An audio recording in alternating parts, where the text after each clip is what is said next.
the higher governing bodies want to keep you stuck in a space, and they're taking their cut, right? To keep you in that lower vibration, to take away your power, because you are so powerful. So we need to take our power back.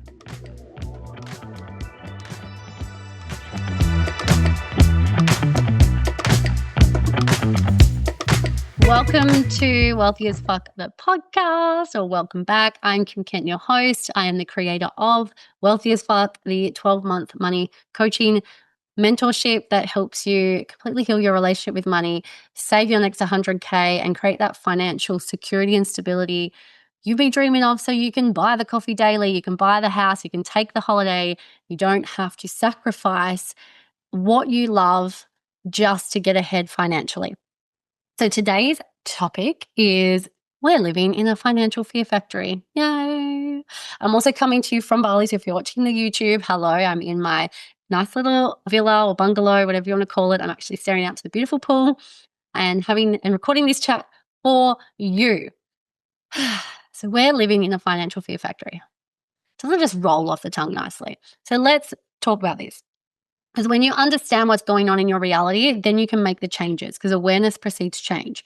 But what happens is when we're running on autopilot and when we've been conditioned from a child to think and to live a certain way and believe certain things, and there's a lot of societal conditioning, right? There's a lot of fear-mongering around money, like inflation and interest rates and fuel prices and cost of living. Like, even me saying that, doesn't it make your insides just like shrivel up? So we live in a day and age where, and it's been like this for ages, but I can only talk about the now, right? Because I can't go back in the past. It's created a financial fear factory that there's so much fear around money. There's so much fear around finances. And all this does is keep you broken. All this does is keep you stuck. And I truly believe that we have governing bodies that want to keep us little people in that space, in peasant, as I call it, in peasant energy. Okay? And I am white, so I have white privilege. I live in a first world country, and I still have I've grown up in the never enough money, worried and stressed about finances, fighting a deep, fucked up arguments, seeing your parents argue, fighting with your partner about it. It just causing so much pain and trauma. So it doesn't matter where you are born in this world. That money doesn't discriminate anyway. It doesn't matter who you are, where you're born, what color your skin is, what your job is. In that sense, if you have fear around your money, like money, and your beliefs support the fear, and you say, like, that's the reality you're creating. So you're actually creating for yourself. But when you understand that, yes, there's a lot in society that's trying to keep you that way, you'll be able to empower yourself to break out of it. And that's like what I help you do anyway, with changing those beliefs you learned from childhood, with managing your money in a way that actually allows for, I thought my microphone wasn't on for a second. I was like, that is not even recording my voice, but no. If you're listening and not watching, you'll be like, what the fuck? I was like, shit, is that even on? It is on. Okay, where was I going with that? Actually managing your money in a way that isn't affected by society. And I tell you this because when I was earning 100 grand and I had no mortgage yet, so I had no big commitments. I wasn't married. I didn't have a child yet. And it still never felt like enough money. This was about 8 years ago. So 100 grand a year in Australia 8 years ago for a 27-year-old, a shitload of money. Okay. But I had no savings, maxed out credit cards. I could not get ahead because, and then you're conditioned to believe, well, I just need more money, more money, more money. And that's what I thought. And it wasn't until I learned about changing the way I manage my money and changing my beliefs, I created a 6-figure savings account in the bank within a couple of years without needing to earn more. Okay. And it was a combination of actually having a proper savings strategy. And then my energy changed. I attracted more money. And because I had my money management plan, when I was attracting more money, it was so much easier to save because I had already got my bills and my debts and my commitments covered. So I was saving and paying off debt at the same time. So I was able to break out of this financial fear factory, but still be on the same income. Okay. And fast forward now, I have attracted and grown my income substantially since then, over 300%. Okay. But the wage I pay myself and my husband, we pay each other, our total combined household wage is only $140,000.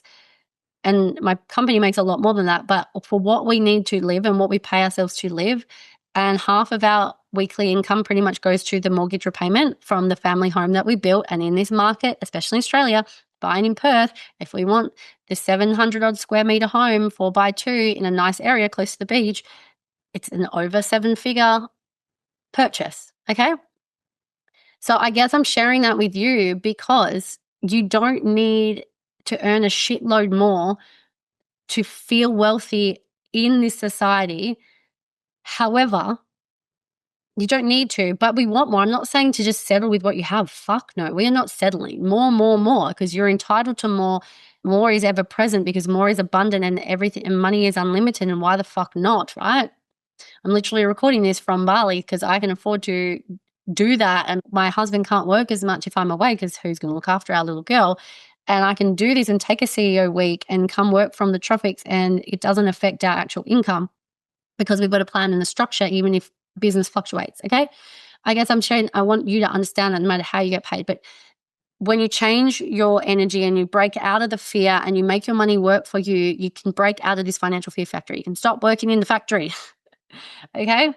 But we are living in that. And I have beliefs, and this is controversial, but I don't care. Like, either agree with me or don't. But the higher governing bodies want to keep you stuck in a space, and they're taking their cut, right?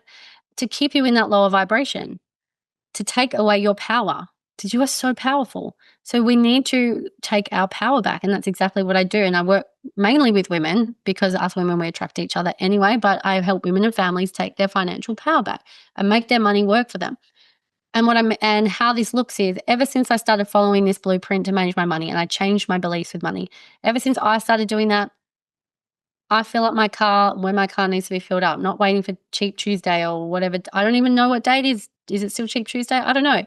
I think Friday is the most expensive time because I always seem to fill up on a Friday. I'm like, it doesn't bother me because I always have more than enough. But I think it's before the weekend where people will hang out and wait and drive on empty. Like, if you're driving on empty for fuel prices, you're in scarcity. If you're driving on empty like me because you're just actually lazy, because to me, there's so many more things I'd rather be doing with my time and I really need to delegate. I wish I had a personal person, like a personal assistant who could just fill up my car all the time.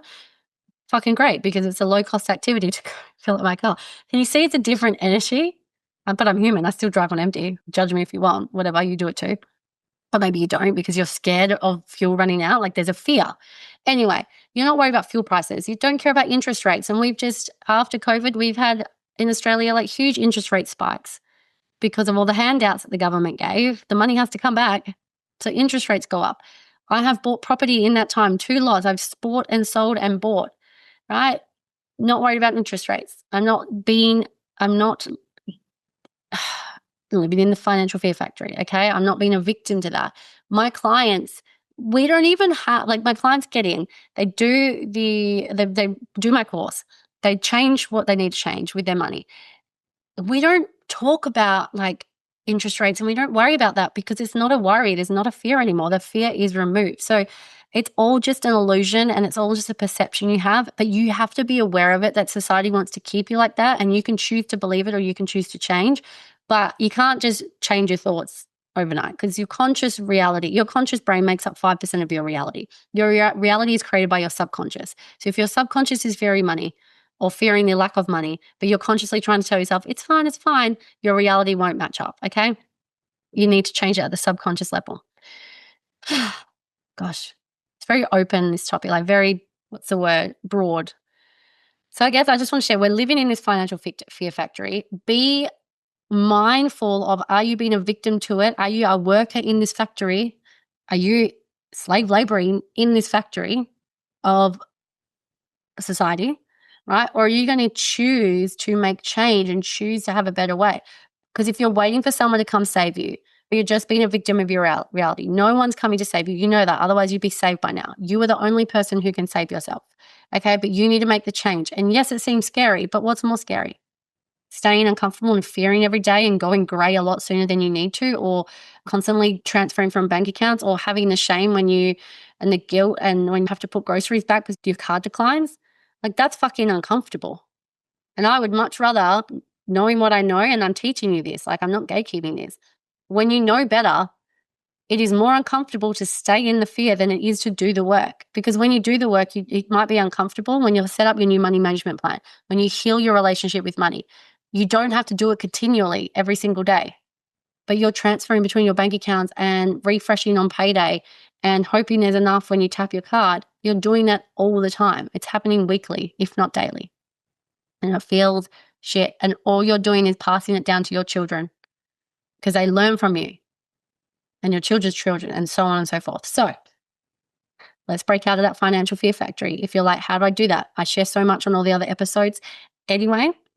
And obviously you can click the links below and learn about Wealthy as Fuck and how to break out of that financial fear factory, how to heal your relationship with money, how to take your power back. Fear will eat away at you, okay? Confidence and empowerment will expand you and grow you. And this is why wealthy people don't have, like when they're in full financial security and they have that financial freedom, they're not living in fear. And you're working so hard to create that, but you're kind of just waiting for it to happen, okay? You need to go put yourself through the paces. You got to put all those, what's another saying, like put yourself through the trenches. Or what I like to say is the grass is greener on the other side, okay? But it's on the other side of the swamp. If it was greener where you watered it, you'd be rich by now. It's not just as easy as turning your reticulation on, okay? Or standing there with a hose and watering your lawn 3 times a week. You've got to trudge through the swamp that is between where you are now and where you want to be. But you've got to fight some crocodiles and some bears and some scorpions and all the dangerous animals and scary animals that they're living in this swamp. How do you do that? Learn the skill. Learn the skill to beat the crocodile. Learn the skill to beat the bear. Learn the skill to beat the snake. Where'd you find these skills? Myself. Anyone else who's teaching you ways that actually work, that are not restrictive ways to manage your money and change your relationship with money. And you see, it's all out there. You just got to, then it comes down to you and making that choice that you don't want to be a worker of the factory anymore. Okay? You want to literally throw in the towel and saying, I quit.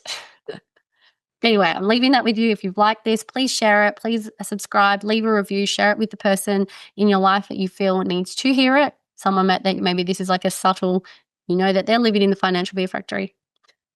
And they can have a listen to this. They're starting to broaden their awareness. So changes can be made. So people can stop being a victim of their reality and actually empower themselves. Because how powerful is that?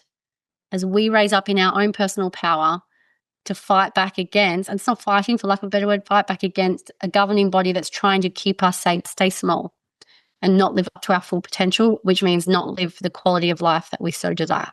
Anyway, I'll chat to you on the next episode.